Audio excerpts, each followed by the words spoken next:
दोनों हाथों में सिर थामे रेनू देर तक बालकनी में बैठी रही। भीतर चाय नाश्ते का दौर चल रहा था, हंसी मजाक हो रहा था। उन सब से कट कर वह बाहर आ गई थी। उसे लग रहा था जैसे वह अजनबी लोगों के बीच घिर गई है। एक भी चेहरा उसका पहचाना नहीं है, और कल तक यही लोग कितने अपने लग रहे थे। इन्हीं लोगों के भरोसे तो वह अपना घर छोड़कर यहाँ आई थी। पति की मृत्यु के बाद तो ससुराल का हर व्यक्ति उसे खलनायक लग रहा था, खासकर उसकी सास, जिसने सीधे देवर से शादी करने का प्रस्ताव ही रख दिया। इतनी उदार तो वह कभी नहीं थी। इसके पीछे देवेश का 8 लाख का बीमा काम कर रहा था। समाज में प्रशंसा मिलती सो अलग। रेनू बड़ी मुश्किल से जान छुड़ाकर भागी थी। अपनों के बीच आकर उसने राहत की सांस ली थी, पर कितने दिन। लगता है भेड़िए हर कहीं है, और उसके पैसों को लेकर हर किसी की लार टपक रही थी। जीजा जी की तो कुत्सित वाणी अब तक उसके कानों में विष घोल रही थी। बड़े ही तुर्श अंदाज में उन्होंने कहा, रेनू जी, सुना है आपने राजू को निहाल कर दिया है, तो बहन से क्या नाराजगी है भाई? कुछ दया दृष्टि इधर भी हो जाए तो आपकी दीदी को सेंट्रो में घुमा दें। बेचारी सेकंड हैंड मारुति में बैठी बैठी बोर हो रही है। अरे तो वह क्या मना कर रही है?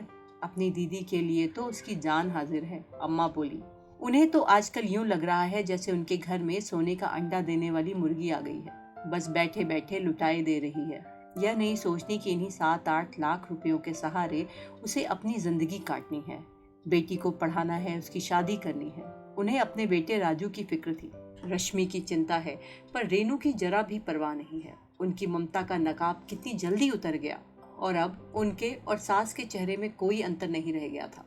उसे नहीं पता था कि यहाँ आकर इस भूल भुलैया में फंस जाएगी। जब आई थी तो बड़े आदर मान के साथ उसे लेकर आया गया था। घर का हर व्यक्ति उसके दुख से आहत था, इसीलिए सब उसे बड़ी नजाकत से रखते थे। उसकी बिटिया तो घर भर की आंखों का तारा थी, पर 6 महीने बीतते बीतते उसे लगने लगा था कि प्यार की ऊष्मा कुछ कम हो रही है। खासकर राजू की बहू के व्यवहार में एक बेरुखी, एक बेजारी सी आ गई थी। एक दिन तो वह पड़ोसन से कह भी रही थी कि एक तो शहर में थी, तब भी हरदम सिर पर सवार रहती थी, अब तो ये घर में ही आ गई हैं हमेशा के लिए। हमारी तो उम्र भर की छुट्टी हो गई समझो। नौकरी लगते ही रेनू ने चाहा था कि अलग घर ले ले, पर अम्मा नहीं मानी। राजू को बुरा लगेगा, लोग क्या कहेंगे, जैसे जुमले उछालती रही। इस बार फिर रेनू ने अलग घर का प्रस्ताव किया। दबे स्वर में नीता की परेशानी का भी जिक्र कर दिया, तो अम्मा ने अच्छा खासा महाभारत खड़ा कर दिया। समस्या सुलझने की बजाय और उलझ गई। अब तो रिचा को भी मामी की बदमिजाजी का शिकार होना पड़ता। एक दिन अम्मा ने कहा, तू अपने खर्चे के पैसे राजू को दे दिया कर, बहू को भी तसल्ली रहेगी। मैंने तो शुरू महीने में ही दिए थे अम्मा, उसने लिए नहीं। उसने सचमुच पहले महीने का पूरा वेतन राजू के हाथ में रख दिया था। वह एकदम रुआसा होकर बोला, दीदी, क्या मैं इतना गया गुजरा हूँ कि तुमसे पैसे लूंगा? रेनू ने फिर कभी इसरार नहीं किया। वह दूसरी तरह से खर्च करने लगी। बच्चों के लिए फल फूल टॉफी तो रोज की बात थी। 30 त्योहारों पर कपड़े, जन्मदिन पर खिलौने लेकर आती थी। अपना सारा खर्च तो वह उठा ही रही थी। तेल साबुन से लेकर के रिचा की फीस और पुस्तकें वही खरीदती थी। ऑफिस जाने के लिए उसने एक स्कूटी भी खरीद ली थी, जिसका पेट्रोल उसके वेतन का काफी भाग हजम कर जाता था। एक दिन अम्मा और नीता के लिए साड़ियां भी ले आई। उसे लगा था कि नीता खुश होगी, पर उसने ऐसा मुंह बनाया मानो साड़ी लेकर रेनू पर एहसान कर रही हो। उसे सुनाकर मेहरी से भी कह रही थी, अपने लिए दर्जन भर लाई हैं, एक हमें पकड़ा दी तो कौन सा एहसान कर दिया। दर्जन भर तो नहीं, हाँ, रेनू अपने लिए 4-5 साड़ियाँ जरूर लाई थी। दफ्तर जाने के लिए ढंग की साड़ियों की दरकार थी। पहले वाली सारी साड़ियाँ शोक और चटक रंग की थी, पहनने में संकोच होता था। उसे नहीं पता था कि अम्मा की नजर उन साड़ियों पर भी है। एक दिन वे बोली, पेटी में रखे रखे क्या अचार डालोगी उनका? नीता को, रश्मि को दे क्यों नहीं देती, पहनकर खत्म करे। अम्मा की बातें उसके कलेजे में तीर की तरह चुभी। वे साड़ियाँ क्या सिर्फ साड़ियाँ थीं? उनमें कितने अरमान गुथे हुए थे, कितनी स्मृतियां लिपटी हुई थी। हर एक का अपना एक इतिहास था। अम्मा ने तो बड़े आराम से कह दिया कि उठाकर दे दे, पर क्या यह इतना आसान है? किसी और को पहने देखेगी तो क्या वह सह पाएगी? उसके कलेजे पर सांप नहीं लौटेगा। चाहती तो अम्मा यह भी तो कह सकती थी कि रेनू, तेरी कौन सी उम्र निकल गई है, अब वो पहले वाला जमाना थोड़े ही रहा है। क्यों बिना वजह जोग धारण किए बैठी है? पहनकर खत्म कर इन साड़ियों को, यूं ही पड़े पड़े बर्बाद हो रही हैं। पर अम्मा ऐसा कभी नहीं कहेंगी। उन्होंने तो एक तरह से रेनू को खारिज ही कर दिया था। बस नीता और दीदी की फिक्र लगी रहती है। रेनू का मन कसैला हो गया। उसने रूखे स्वर में कहा, अम्मा, ऋचा क्या हमेशा बच्ची ही बनी रहेगी? उसके लिए भी तो कुछ सहेज कर रखना होगा। अम्मा बोली, लो सुनो, ऋचा क्या साड़ी पहनेगी? आजकल देखा है किसी को साड़ी पहनते हुए? ना साड़ी पहने सूट तो पहन सकती है, वही सिलवा दूंगी। अम्मा ने मुंह बिचका कर बोला, तुम्हारी चीज है, तुम जानो। बाकी हमें यह बिल्कुल भी पसंद नहीं है कि अच्छी भली साड़ी का सत्यानाश करो और उसके लिए दर्जी को झोला भर रुपए पकड़ाओ। अम्मा ने मुंह बिचकाकर अपनी नाराजगी जाहिर कर दी थी, पर रेनू नहीं पसीजी। मन तो हुआ था कि 2-3 भड़कीली साड़ियां नीता को निकाल कर दे दे, पर जानती थी कि दीदी का माथा ठनकेगा, उन्हें भी देनी पड़ेगी। उसे इस सारे कार्यक्रम से ही वितृष्णा हो गई थी। संदूक में एक बड़ा ताला लगाकर उसने पलंग के नीचे सरका दिया। अम्मा के आग्रह पर रेनू ने एक बार फिर राजू के सामने अपना खर्चा देने की पेशकश की। वह बोला, दीदी बार बार शर्मिंदा क्यों करती हो? हम लोग पहले भी तो इस मसले पर बात कर चुके हैं। लगता है अम्मा ने तुम्हें पट्टी पढ़ाई है। अम्मा तो आजकल बिल्कुल सठिया गई हैं। अम्मा क्यों कुछ कहने लगी? मेरे पास भी आंखें हैं, दिमाग है। मैं भी जानती हूँ कि आजकल एक की कमाई में घर चलाना कितना मुश्किल है। फिर तुम तो 2-2 गृहस्थियों का भार ढो रहे हो। फिर वही बात, मुझे कितनी बार कहना होगा कि तुम्हें मैंने कभी अपने से अलग नहीं समझा। मलय, निलय और ऋचा में भी कोई फर्क नहीं किया दीदी। अस्वस्थ होकर रेनू वहां से उठाई। उसने कनखियों से देख लिया था कि किचन के दरवाजे की ओट में खड़ी नीता ध्यान से दोनों की बातें सुन रही थी। रेनू को तसल्ली हुई कि चलो, मेरी तरफ से तो नीता का मन साफ हो जाएगा। पर नीता में कोई बदलाव नहीं आया। वह वैसी ही घुन्नी बनी रही। दिन भर मुंह लटकाए घूमती, बस जरूरत भर की बात करती। रेनू को किसी भी काम में हाथ नहीं लगाने देती। पर यह किसी आदर या प्रेम के कारण नहीं था, बल्कि यह दिखाने की कोशिश करती थी कि मेरी गृहस्थी है, बाहर वालों का इसमें कोई दखल नहीं चाहिए। नीता के व्यवहार की तो उसे आदत हो चुकी थी, पर इधर कुछ दिनों से राजू भी चिड़चिड़ाने लगा था। बेवजह बच्चों को पीट देता, नीता को झड़क देता, कभी कभी तो अम्मा को भी डपट देता था। इस वातावरण में उसका दम घुटने लगा।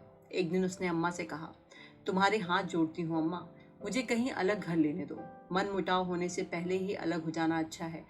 ये रोज की चिक मुझसे नहीं सही जाती। तो अम्मा ने बोला, तुमसे किसी ने कुछ कहा है क्या? तो क्या उस दिन की राह देखती रहूं जब मुझसे कोई कुछ कहेगा? घर में जो कलह कलेश चल रहा है उसका कारण क्या मैं जानती नहीं हूँ? नीता ने तो मुझे पहले ही जता दिया था कि मैं अब इस घर पर बोझ हूँ। अब राजू भी ऊब गया है लगता है। नहीं रे, परेशान है बेचारा। क्यों परेशान है माँ? कर्ज में डूबा हुआ है तो परेशान नहीं होगा क्या? कैसा कर्ज माँ? पहले स्कूटर के लिए लोन लिया था, जब तुम यहाँ आने को थी तो ऊपर एक कमरा और डलवा दिया था, उसके लिए भी पैसा उठाना पड़ा। अब किश्तें कट रही हैं तो परेशानी तो होगी ही। महंगाई तो तुम देख ही रही हो। उस पर ये जनाब किसी की मदद नहीं लेंगे। अरे लेगा क्यों नहीं, जरूर लेगा, पर 1500 से क्या होता है? मैंने तो उससे 10 बार कहा है कि रेणु से कहकर तो देख, लखपति दीदी है तेरी, एक मुश्त में सारा कर्जा पटा देगी, पर शर्म के मारे कहता ही नहीं है। रेणु तड़प उठी। उसका मन हुआ चीख कर कह दे, अम्मा मेरे सारे रुपए ले लो, पर मेरी खोई हुई दुनिया लौटा दो। ये लखपति होना मेरे लिए कोई मायने नहीं रखता। उन रुपयों को छूते हुए भी मेरे हाथ कांपते हैं। लगता है जैसे किसी की मैयत से रुपए बटोर रही हूँ। पर रुंधे हुए गले से सिर्फ इतना ही कह पाई, कर्जा तो मैं पटा दूंगी अम्मा, पर फिर मेरा क्या होगा? मेरे पास तो कोई और साधन भी नहीं है। अकेली होती तो फिर भी एक बात थी, पर एक बेटी भी है, पढ़ाना है, कल को शादी भी करनी है। तो माँ बोली, अरे उसके लिए तो अभी अरसा पड़ा है। और तू क्या सोचती है, उस समय राजू तेरी मदद नहीं करेगा, हाथ पर हाथ धरे बैठा रहेगा? अपनी एफडी तुड़वा कर जब उसने राजू के हाथ में 2 लाख का चेक रखा तो उसने भी सिर्फ धन्यवाद ही दिया। यह नहीं कहा कि दीदी यह तुम्हारा कर्ज है, मुझ पर सुविधा होते ही लौटा दूंगा। और अब आज जीजा जी ने भी अपना प्रस्ताव रख दिया। अम्मा उनकी भी पैरवी कर रही हैं। अगर मना कर देती तो संबंध हमेशा के लिए खराब हो जाएंगे। संबंधों की उसे उतनी परवाह भी नहीं थी, पर वह अपने बहनोई को अच्छी तरह से जानती है। वे दीदी का जीना हराम कर देंगे। वह ससुराल से इसलिए चली आई थी कि वहाँ पैसा देखकर सबकी लार टपक रही थी। पर अब यहाँ भी तो वही हो रहा है। 1 महीने के अंतराल में वह दूसरी बार पैसा उठाने बैंक गई। दूर के रिश्ते के एक चाचा उस कुर्सी पर बैठे थे, इसलिए उसका काम आसानी से हो जाता था। पर इस बार उन्होंने थोड़ा एतराज किया। बोले, बेटा तुम्हारा पैसा है, उसे खर्च करने का तुम्हें पूरा अधिकार है, पर बुजुर्ग होने के नाते कह रहा हूँ, इस तरह अगर लुटाओगी तो 2 दिन में दिवालिया बन जाओगी। तुम्हारे सामने अभी जिंदगी पड़ी है। क्या करूं चाचा जी, राजू को दिया है तो दीदी को देना ही पड़ेगा। सबकी आंखें मेरे रुपयों पर लगी हुई हैं। अम्मा भी उन्हें शह देती हैं। तो चाचा जी बोले, तुम एक छोटा सा फ्लैट क्यों नहीं खरीद लेती, झंझट ही खत्म हो जाएगा। अम्मा अलग नहीं होने देंगी। कोई बात नहीं है, किराए पर उठा देना, आमदनी होती रहेगी और देर सवेर तो तुम्हें अलग ठिकाना करना ही पड़ेगा। माँ बाप हमेशा किसके साथ रहे हैं, अम्मा के बाद क्या उस घर में रह सकोगी? उसने कहना चाहा, अम्मा के रहते ही मैं कौन सी चैन से हूँ, पर वह चुप रह गई। घर की बात बाहर कहना अच्छा नहीं लगा। अंकल ही बोले, रेनू, पता नहीं तुम्हें अच्छा लगेगा या नहीं, पर मैं कहे बिना रह नहीं सकता। क्या बात है अंकल? क्या कभी तुमने दोबारा घर बसाने के बारे में सोचा है? क्या बात कर रहे हैं अंकल? 10 साल की बेटी को लेकर अब मैं दूसरा ब्याह रचाऊंगी? यही ठीक से पल जाए तो बस। यह तो पल ही जाएगी बेटा, पर पिता की कमी उसे हमेशा खलेगी और मामा उस शून्य को कभी नहीं भर सकता।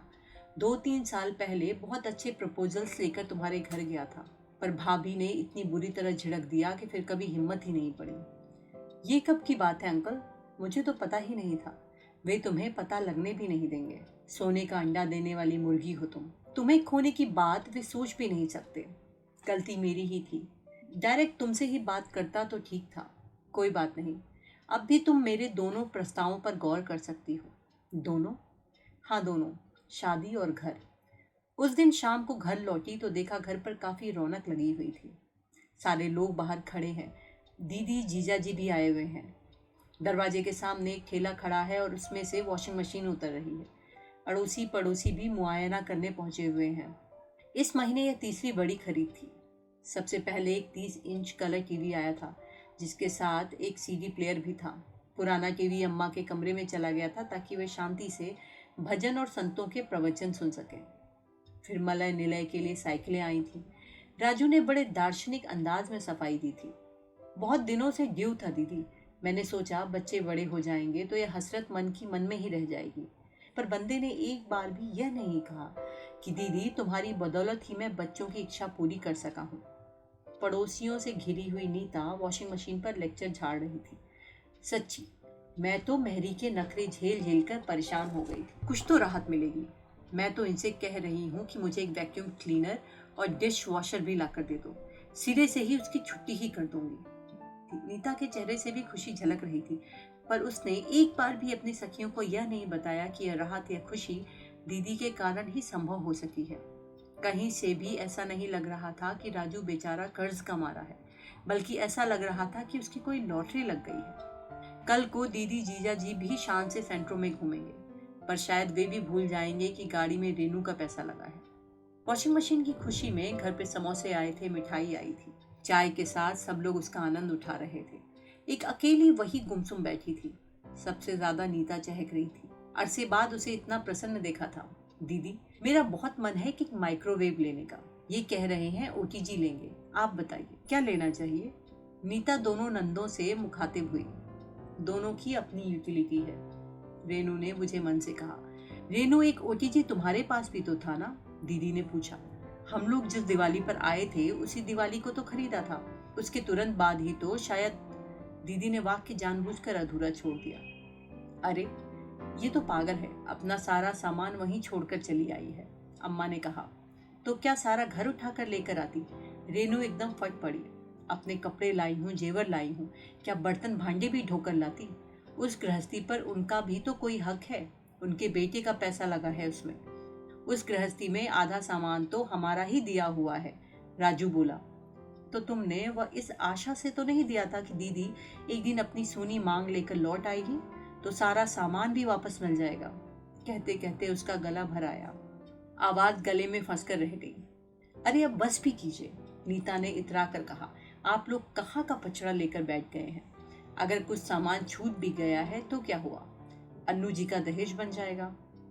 नीता, रेनू ने कसली आवाज में कहा, मेरा 6 साल तक बढ़ता हुआ सामान है वो, उससे दहेज बनेगा तो नया लेने की औकात है उनकी? जीजा जी बोले। उनकी ना सही, मेरी तो है। तुम अनु का दहेज तैयार करोगी? 2-4 आवाजें एक साथ उभरी। क्यों नहीं करूंगी? उसके भाई होते तो पता नहीं क्या क्या करते। अब वे नहीं हैं, पर उनका पैसा तो है। उस पैसे पर अनु का भी उतना ही हक है। रेनू ने देखा 5 जोड़ी आंखें उसे खा जाने वाली निगाहों से घूर रही थी। उन आंखों में आश्चर्य था, अविश्वास था और आशंका थी। रात बिस्तर पर लेटे लेटे उसे अपने परिजनों की वे दहशतजदा आंखें याद आती रही। उसे मालूम है वे लोग नहीं चाहते कि ससुराल में उसका जरा भी संपर्क बना रहे। वैसे वह उन लोगों से कट ही गई थी, पर 1.5-2 साल पहले योगेश की शादी का कार्ड आया था। साथ में माँ जी ने 4-5 पंक्तियां लिखकर भेजी थी। बहू, 4 दिन के लिए ही सही, आना जरूर। गुड़िया को देखने का बहुत मन है। ऐसा न हो कि यह साथ मन में लिए ही मैं चली जाऊं। वह जाने का मन बना ही रही थी कि अम्मा ने रोक दिया। 1500 जो भी भेजने हैं भेज दे और छुट्टी कर। तेरी सास बहुत घाक है, मीठा मीठा बोलेगी और गहना गुड़िया हथिया लेगी। तू ऐसी सीधी है कि मना भी नहीं कर पाएगी। और रेनू मान गई थी। ऑडिट का बहाना बनाकर उसने 1000 रुपए का मनी ऑर्डर कर दिया था। आज उस गलती के लिए पछता रही है। योगेश की शादी में तो वह मान गई थी, पर क्या अन्नू की शादी में इस तरह रह पाएगी? देवेश को बहन की शादी का कितना अरमान था। भाई को इंजीनियर ना बना पाने का बहुत दुख था उन्हें। 3 बार पीईटी दिलवाया पर एडमिशन नहीं हो सका। डोनेशन वाले कॉलेज में भेजने की तो सामर्थ्य नहीं थी। हार मानकर एमएससी ही करवा दिया। देवेश की मृत्यु के बाद कंपनी ने रेनू के सामने नौकरी की पेशकश की थी, पर उसकी पक्की सरकारी नौकरी थी। लिहाजा उसने योगेश के लिए अनुरोध किया और जीएम मान गए। क्लर्की ही सही मिल तो गई, नहीं तो सेकंड क्लास एमएससी को कौन पूछता है। अपनी परेशानियों से घिरी वह उस घर को एक तरह से भूल ही गई थी। योगेश की शादी का निमंत्रण आया तो यादें फिर ताजा हो आई। शादी में चली जाती तो शायद टूटे हुए तार फिर से जुड़ जाते, पर वह नहीं हो सका। पर पिछले महीने से वो लोग फिर से बहुत याद आ रहे हैं, खासकर अनु। हुआ यूं कि ऋचा के स्कूल में वार्षिक उत्सव था। किसी नृत्य नाटिका के लिए ऋचा उसकी नीली कांजीवरम लेकर गई थी। उसे पहनकर जब वह स्टेज पर आई तो रेनू धक से रह गई। साड़ी पहनकर लड़की कितनी बड़ी लग रही थी। कौन कहेगा कि वह महज 10 साल की है। उस दिन एक और सत्य ने उसे चौंका दिया। ऋचा हूबहू अनु लग रही थी। यूं तो ससुराल में सभी कहते थे कि ऋचा बुआ पर गई है, पर उसके मन ने कभी यह स्वीकार नहीं किया। वह तो बिटिया में अपना ही प्रतिबिंब देखती थी, पर आज उसे भी मानना पड़ा कि ऋचा अन्नू का ही प्रतिरूप है।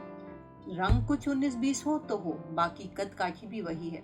जब रेनू शादी करके गई थी तब अन्नू इतनी सी ही तो थी।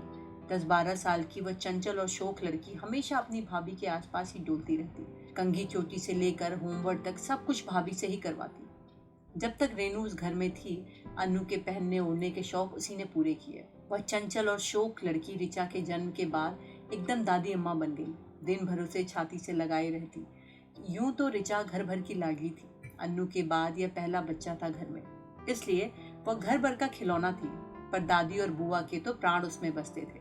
उन दिनों ऋचा को भी मम्मी की परवाह कहाँ थी, बस बुआ और दादी से ही चिपकी रहती थी।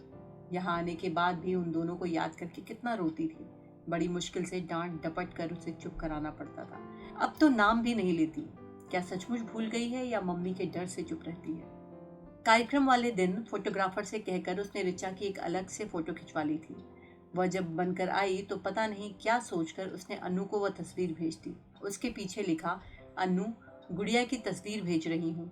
कहीं तुम्हें ऐसा तो नहीं लग रहा कि तुम आईना देख रही हो। अनु का पत्र वापस आया।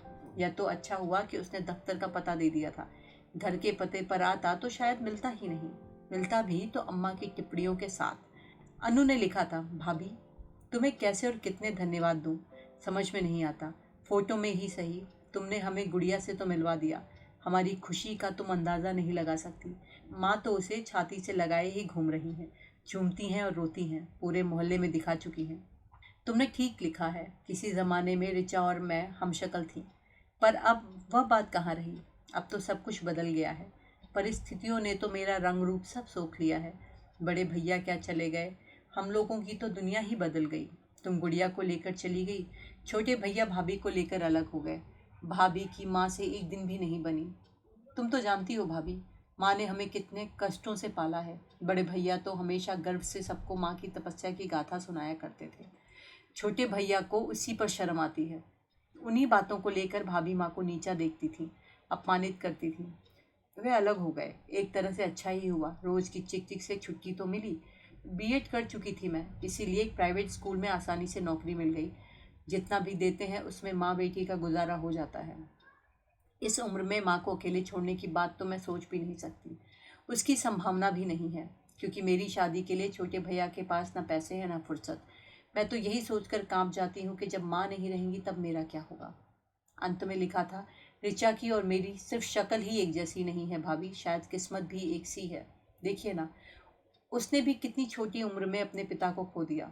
बचपन की बात जाने दीजिए, मैं तो भगवान से मना रही हूँ कि उसका भविष्य मुझ जैसा ना हो। उसे खूब पढ़ाना भाभी, डॉक्टर बनाना। यह पत्र रेनू पता नहीं कितनी बार पढ़ चुकी थी। एक एक पंक्ति उसे जैसे याद हो गई थी। वे सारे रिश्ते अपनी समस्त ऊष्मा के साथ उसके मन पर छा गए थे। वह बेहद भावुक हो उठी थी। खासकर अनु को लेकर तो उसका मन एकदम तरल हो गया था। वह सचमुच उसके भविष्य को लेकर, उसकी शादी को लेकर चिंतित हो उठी। इसीलिए उसके दहेज की बात इतने अधिकार से कह सकी। अनु का पत्र पढ़कर उसे योगेश पर तरस आया और गुस्सा भी। माँ के कष्टों का यही सिला दिया। अनु ने सच कहा था। माँ को लेकर देवेश कभी कुंठित नहीं हुए थे, बल्कि उन्हें तो अपनी माँ पर गर्व था। शादी से पहले ही उन्होंने रेनू को विस्तार से लिख भेजा था कि उनकी स्वाभिमानी माँ ने उन्हें कितनी मुश्किलों से पाला है। पिता की मृत्यु के समय मात्र 19 वर्ष के थे देवेश।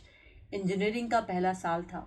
वे तो पढ़ाई छोड़कर नौकरी करने की सोच रहे थे, पर माँ ने होनहार बेटे का करियर चौपट नहीं होने दिया। अपने सारे गहने बेचकर उन्होंने वह रकम फिक्स डिपॉजिट में डाल दी थी और बेटे की फीस की व्यवस्था की। बाकी खर्च वे ट्यूशन करके या स्कॉलरशिप से पूरे करते थे। पर घर में 2 बच्चे थे और उनके पेट में भी तो कुछ डालना था। मकान का आधा हिस्सा किराए पर उठाकर उन्होंने एक स्थायी आमदनी का साधन कर लिया, पर उससे पूरा नहीं पड़ता था। ऐसे में उनके सत्संग की एक सखी काम आई। मिसेस राय एक प्राइवेट हाई स्कूल में प्रिंसिपल थीं। उन्होंने माँ जी को अपने यहाँ रख लिया। मुश्किल से 8वीं तक पढ़ी थी वो। दर्जा तो उन्हें चपरासी का ही मिलता था, पर मिसेस राय ने उन्हें कभी उस तरह का काम करने नहीं दिया। वे सिर्फ स्टाफ की चाय बनाती थीं। उनसे ज़बरदस्ती मैट्रिक का फॉर्म भरवाया। पास होने में पूरे 3 साल लगे। मैट्रिक होते ही उन्होंने माँ जी को लाइब्रेरी में बिठा दिया। नौकरी लगने के बाद देवेश अक्सर माँ से नौकरी छोड़ने के लिए कहते, पर वे कभी राजी नहीं हुई। कहती, तेरी शादी हो जाए फिर छोड़ दूंगी। अकेले के सिर पर सारी गृहस्थी का बोझ होता है, तो लड़की वाले बिदक जाते हैं। शादी के बाद रेनू ने उनसे कई बार कहा, आप आराम करें। जब हम दोनों कमा रहे हैं तो आपको काम करने की क्या ज़रूरत है। वे कहती, ज़रूरत मुझे नहीं है बहू, मेरे बच्चों को है। माना कि भाई देवता है, तुम भी लक्ष्मी हो, पर हर बार भैया भाभी के आगे हाथ फैलाते शर्म आती है। तुम तो जानती हो, बच्चों की सैकड़ों ज़रूरतें होती हैं। उनके लिए माँ से जिद की जा सकती है। माँ से मांगते संकोच भी नहीं होता। माँ अगर मना कर दे तो बुरा भी नहीं लगता। भाई सचमुच देवता थे। मांगने से पहले ही हाथ खर्च दे देते थे। पर माँ जी ठीक ही कहती थी। बढ़ती उम्र की 100 ज़रूरतें होती हैं। उनकी फहरिस्त भी नहीं बनाई जाती, ना उनका हिसाब दिया जा सकता है। माँ जी कहती, योगेश की नौकरी लग जाने दे, तब तक या महारानी भी विदा हो जाएंगी, फिर आराम ही आराम है। पर अपना सोचा सब कहाँ हो पाता है। सब कुछ ऐसे छिन्न भिन्न हो गया जैसे कोई सुंदर सपना अचानक टूट जाता है। माँ जी तो एकदम विक्षिप्त सी ही हो गई थी। पति की मृत्यु के बाद उन्होंने बड़ी हिम्मत से काम लिया था। बड़े कौशल से अपने उजड़े घर को संभाल लिया था, पर बेटे का आघात उनके लिए असहनीय था। वे घंटों गुमसुम बैठी रहती या ऋचा को छाती से लगाए रोती रहती। रेनू के पीहर से कोई पहुंच जाता तो उन्हें लगता कि वह रेनू को लिवाने के लिए ही आए हैं। वे बिल्कुल बौखला जाती। इसी बौखलाहट में उन्होंने रेनू के सामने योगेश से शादी का प्रस्ताव रख दिया था। शायद इस प्रस्ताव के पीछे ऋचा का ही मोह था, पैसे का नहीं।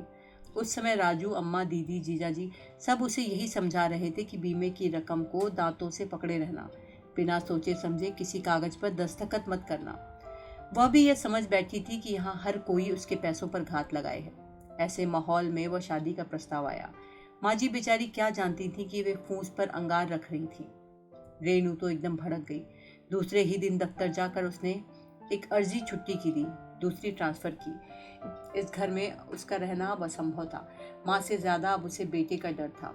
ट्रांसफ़र होने में पूरे 3 महीने लगे। उतने दिन वह अम्मा के पास बनी रही। चार्ज देने एक बार फिर ससुराल जाना पड़ा। उस समय तक माँ जी के आंसू सूख चुके थे। एक बार फिर उन्होंने भाग्य से जूझने के लिए कमर कस ली। चलते समय भरे गले से बस इतना ही कहा, बहू जा तो रही हो, पर जिंदगी भर भाई की चौखट पर मत पड़ी रहना, नहीं तो लड़की कुम्भला जाएगी। जिंदगी भर कहाँ, अभी तो महज 5 साल हुए हैं। यह नटखट चंचल जिद्दी लड़की कितनी शांत हो गई है। क्या इसी को कुम्भलाना कहते हैं। रेनू ने बगल में लेटी ऋचा को देखा। नींद में भी उसका चेहरा कैसा बुझा बुझा सा लग रहा था। रेनू को एहसास हुआ कि एक अरसे से उसने अपनी बेटी को गौर से देखा भी नहीं, ना ही उसे कलेजे से लगाकर प्यार किया। एक अरसा हुआ ऋचा ने उससे खुलकर बात नहीं की थी। एक ही कमरे में दोनों दो अलग द्वीपों में बट गए थे। अपनी परेशानियों में उसे ऋचा के खान पान की ओर ध्यान देने की फुर्सत भी नहीं मिली। वैसे भी नीता को रसोई में किसी का दखल पसंद नहीं था। रेनू सुबह उसका टिफिन बना देती, पर स्कूल से लौट कर वह क्या खाती थी उसे पता नहीं। उस समय वह अपने दफ्तर में होती थी। वह नाश्ते की ढेर सारी चीजें घर में लाकर रखती थी, पर ऋचा खाती है या नहीं उसे पता नहीं। वैसे भी मलय निलय उस पर हमेशा हावी रहते हैं। एक तो लड़के हैं, दूसरे उनके बाप का घर है। उनका तो साथ देने के लिए उनकी माँ हमेशा घर में मौजूद रहती हैं। कई बार मन हुआ अपने कमरे में कुछ लाकर रख दे, पर हिम्मत नहीं पड़ी। रख भी लेती तो क्या होता, राजू के बच्चे तो घर भर में धमा चौकड़ी मचाते रहते हैं। ऋचा से पहले वही सब चट कर जाते। चाचा की शादी में जाने की बात हो रही थी तो ऋचा कितनी खुश हो उठी। कितनी ललक के साथ उसने अपना बैग तैयार किया था, पर जब प्रोग्राम रद्द हो गया तो चुप करके बैठ गई। एक बार भी उल्हाना नहीं दिया। पिछले साल से साइकिल के लिए कह रही है, पैदल ट्यूशन जाते वक्त थक जाती है, पर भीड़ भरी सड़कों का वास्ता देकर रेनू टालती रही। उस दिन मलय निलय दोनों के लिए साइकिलें आईं तो ऋचा हसरत से देखती रह गई, पर कुछ नहीं बोली। रेनू को बहुत दुख हुआ था। 1800 एकदम फेंकते नहीं बन रहे थे, इसीलिए टाल रही थी। पर राजू तो पूरे 3000 फेंक आया और खुश हो रहा था। उसी के पैसों पर लोग ऐश कर रहे थे और उसकी अपनी बेटी छोटी छोटी चीज़ों के लिए तरस रही थी। टीवी के साथ भी यही हुआ। नया टीवी आया तो राजू के कमरे में चला गया। पुराना अम्मा ने हथिया लिया। ऋचा बोली कि मम्मी एक छोटा सा अपने लिए भी ले लो ना, तो रेनू ने झिड़क दिया, हम लोग कोई धन्ना सेठ हैं जो हर कमरे में टीवी होगा? यहाँ दिन भर देखने की फुर्सत किसे है? तुम्हारा जब मन हुआ करे तो नानी या मामी के कमरे में देख आया करो, वे मना थोड़े ही करती हैं। पर ऋचा वहाँ देखने नहीं गई, ना उसने दोबारा मम्मी से टीवी के लिए कहा। लड़की सचमुच कुम्भला गई है। सुबह वह दफ्तर के लिए निकली तो देखा राजू स्कूटर के साथ जूझ रहा है। आजकल कुछ ज्यादा ही परेशान करने लगा है। उसे देखते ही बोला, अरे दीदी, आजकल कुछ ज्यादा ही स्कूटर परेशान करने लगा है। रेनू को देखते ही वो बोला, अरे दीदी, तुम जीजा जी को जल्दी से फाइनेंस कर दो ना, ताकि मुझे इस खटारे से छुटकारा मिल जाए। मतलब यह कि वो नई सेंट्रो ले आए तो मैं उनकी मारुति ले लूं। तुम मारुति ले रहे हो? हाँ यार, नीता का बहुत मन है। अब नई तो अपने इस जन्म में खरीद नहीं सकते, पुरानी से ही मन बहला लेंगे। 60,000 में सौदा पक्का हुआ है। पर इस सौदे में मैं कहाँ आती हूँ राजू? कमाल करती हो दीदी, उसी दिन तो बात हुई थी कि आप फाइनेंस करेंगी तभी तो सेंट्रो आएगी ना। उस दिन? अरे वह तो मजाक चल रहा था। भला मेरी क्या औकात है कि मैं जीजा जी को फाइनेंस करूं? और उसकी जरूरत भी क्या है? दुनिया भर की कंपनियां और बैंक लोन देने के लिए उतारू बैठे हैं। Car loan, house loan, tour loan, education loan, furniture loan. तुम चाहो तो तुम भी अपने लिए नई गाड़ी खरीद सकते हो। राजू को तो उसने किसी तरह बहला दिया, पर उसकी बात दिन भर उसके मन में चक्कर काटती रही। जीजा जी अगर सचमुच उसी आशा में बैठे हैं तो इसका इलाज तो करना ही पड़ेगा। शाम को घर लौटने की बजाय वह दफ्तर से सीधे दीदी के यहाँ पहुंच गई। जीजा जी भी बस अभी अभी लौटे थे। मियाँ बीवी दोनों बैल्कनी में चाय का लुत्फ उठा रहे थे। आइए साली साहिबा, आज इधर कैसे भूल गई? जीजा जी ने गर्मजोशी से उसका स्वागत किया। रेनू को देखकर उनकी आंखों में चमक आ गई थी। उन्हें निराश करते दुख भी हो रहा था, पर उनका भ्रम तो तोड़ना ही था। आपसे एक काम था जीजा जी। फरमाइए, बंदा हाजिर है। एक फ्लैट लेने की सोच रही हूँ, आपकी नज़र में कोई हो तो बताइए। लोकेलिटी अच्छी हो, मेरा दफ्तर दूर पड़ेगा तो कोई बात नहीं, मैं मैनेज कर लूँगी, पर ऋचा का स्कूल पास होना चाहिए। बजट अपना ज़्यादा नहीं है, इसीलिए सस्ता सुंदर टिकाऊ एक छोटा सा ढूंढ दीजिए। तुम क्या अलग रहने की सोच रही हो? हाँ दीदी, कब तक राजू पर बोझ बनी रहूं? कभी ना कभी तो अपना ठिकाना करना ही था। अपनी बेटी का तो ख्याल किया होता रेनू। दरअसल उसी के ख्याल से मैं जल्दी मचा रही हूँ दीदी। मेरे लिए तो खैरवा मेरी माँ का घर है, पर उसकी जड़ें तो यहाँ नहीं है ना। उसका भी तो कोई अपना घर हो। कल को ससुराल जाएगी तो कुछ यादें साथ में हो। यहाँ तो उसकी दुनिया एक कमरे में कैद होकर रह गई है। ना कोई सखी है, ना सहेली। ना वह किसी के यहाँ जाती है, ना किसी को बुलाती है। पढ़ती है या गुमसुम बैठी रहती है। इतने दिनों तक मैं अपना ही दुख सहलाती रही, पर अब उसकी ओर ध्यान देना पड़ेगा। वह उम्र के बहुत नाजुक मोड़ पर खड़ी है दीदी। तभी तो कह रही हूँ, इस समय तुम्हें अलग रहने की सोचनी भी नहीं चाहिए। दफ्तर जाते समय उसे किसके भरोसे छोड़ जाओगी? कुछ ना कुछ प्रबंध तो करना ही पड़ेगा दीदी। कोई बुजुर्ग सी आया दिन भर के लिए रख लूंगी। अम्मा से कहूंगी बीच बीच में आ जाया करें। कभी कभार रिचा की दादी भी आकर रह सकती हैं। अब तो रिटायर हो गई हैं। रिचा की दादी मतलब तुम्हारी सास, उनको बुलाओगी? क्या हर्ज है, मेरे यहाँ तो आ ही सकती हैं। इस घर पर उनका भी तो हक होगा। उनके बेटे की कमाई ही तो लगेगी इसमें, नहीं तो मेरी क्या औकात है। संभल कर रहना, बहुत घाक है तुम्हारी सास। राजनीति में होती तो अच्छा नाम करती, यहाँ बैठे बैठे तुम्हें इमोशनली ब्लैकमेल करती रहेंगी। सो तो सभी कर रहे हैं, रेनू ने कहना चाहा पर जब्त कर गई। उत्तर में मैंने बस इतना ही कहा, जीजा जी अब जैसी भी हैं, मेरी सास हैं, ऋचा की दादी हैं, झेलना तो पड़ेगा ही। हमारी अम्मा को तो आप जानते ही हैं, फिर भी नीता निभा रही है कि नहीं? जैसा निभा रही है हम खूब जानते हैं। दीदी ने बुरा सा मुंह बनाकर कहा, तुम मगर होशियार रहना। चिकनी चुपड़ी बोलकर बेटी की शादी तुम्हारे मत्थे मर देंगी। तब तक अनु कुंवारी रही तो वह भी कर लूंगी। करना ही पड़ेगा। कल को ऋचा की शादी में मेरे साथ यही लोग तो खड़े रहेंगे। तुम देखो भाई, तुम्हारा पैसा है, तुम्हारे लोग हैं, तुम्हारी जिंदगी है, जैसा ठीक समझो करो। हमारा काम सलाह देना है, मानना ना मानना तुम्हारी मर्जी पर है। जीजा जी ने बड़े दार्शनिक अंदाज में चर्चा का समापन किया। उनके स्वर में नाराजगी साफ झलक रही थी। अगले दिन वो फिर बैंक में थी। तो फिर आ गई लड़की, आज किसके नाम का दान पत्र लिखना है? अंकल ने स्वागत किया। नहीं अंकल, आपकी डांट खाने के बाद मैंने वह खाता बंद कर दिया है। आज तो दूसरे काम से आई हूँ, बल्कि यूँ कहिए कि 2 काम हैं। बोलो। एक तो यह कि मेरे लिए एक छोटा सा सुविधाजनक फ्लैट ढूंढ दीजिए, और दूसरा काम, आपकी नज़र में कोई अच्छा लड़का हो तो बताइए। डॉक्टर इंजीनियर नहीं चाहिए, बस पढ़ा लिखा और नौकरी पेशा हो, दहेज का लालच ना हो। मुझे बहुत अच्छा लगा, तुमने मेरे दोनों सुझाव मान लिए, बहुत खुशी की बात है। अच्छा अब यह बताओ, दूसरी जाति का चलेगा ना? मैं सोचता हूँ कि इस स्टेज पर तुम्हें ज़्यादा रिजिट नहीं होना चाहिए। 35 से 40 के बीच चलेगा? 35 से 40 के बीच में चलेगा? हाँ, क्या सोच रहे हैं अंकल, मैं अपने लिए रिश्ते की बात कर रही हूँ। नहीं अंकल, वह अध्याय तो मैंने अब बंद ही कर दिया है। रिश्ता मुझे अपनी ननद के लिए चाहिए। 22-23 की है, BA B.Ed है, शक्ल सूरत की अच्छी है। अगर आपने मेरी बेटी को देखा हो तो समझ लीजिए उस जैसी ही है। ऐसे क्या देख रहे हैं? सोच रहा हूँ कि तुम जिंदगी भर क्या दूसरों के लिए ही खटती रहोगी? दूसरे कहाँ अंकल, ये लोग तो बिल्कुल अपने हैं। मेरे पति की सगी बहन है वो। इस दुर्घटना से पहले हम लोग सब साथ ही रहते थे। फिर भी आजकल इतना कौन सोचता है? मैं भी कहाँ सोचती थी अंकल, आसपास से बेखबर मैं अपने ही दुख में डूबी हुई थी। उन लोगों की कभी कोई खोज खबर नहीं ली। मेरे पति एकाएक चले गए, यूँ समझिए मेरी दुनिया उजड़ गई। पर वे मुझे बेसहारा छोड़कर नहीं गए। इतना रख गए कि मैं आज किसी की मोहताज नहीं हूँ, एक सम्मान की जिंदगी जी रही हूँ। इसी के दम पर मैके में भी पूछ परख है। पर जिस माँ ने उन्हें कठिनाइयों के बीच पाला पोसा और पढ़ाया, वे आज बदहाली में जी रही हैं। पैसे के अभाव में लड़की कुंवारी बैठी है। जब से ये सब सुना है अंकल, मैं शर्म से पानी पानी हो गई हूँ। मेरी रातों की नींद उड़ गई है। तो मेरा इतना काम आप करेंगे ना? फ्लैट की मुझे कोई जल्दी नहीं है, पर यह काम मुझे निपटाना है। मुझे और किसी पर भरोसा नहीं है। आप पर तो कर सकती हो ना? 16 आने कर सकती हो बेटा। तुम इतना बड़ा पुण्य कर रही हो, थोड़ा सा पुण्य मैं भी कमा लूंगा। बस मुझे किसी दिन अपनी ननद का फोटो और बायोडेटा दे देना, मैं कोशिश करूंगा। घर आकर रेनू ने सबसे पहला काम यह किया कि अनु को एक लंबा सा पत्र लिख डाला।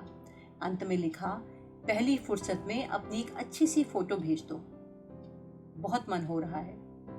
पता वही दफ्तर का दे दिया।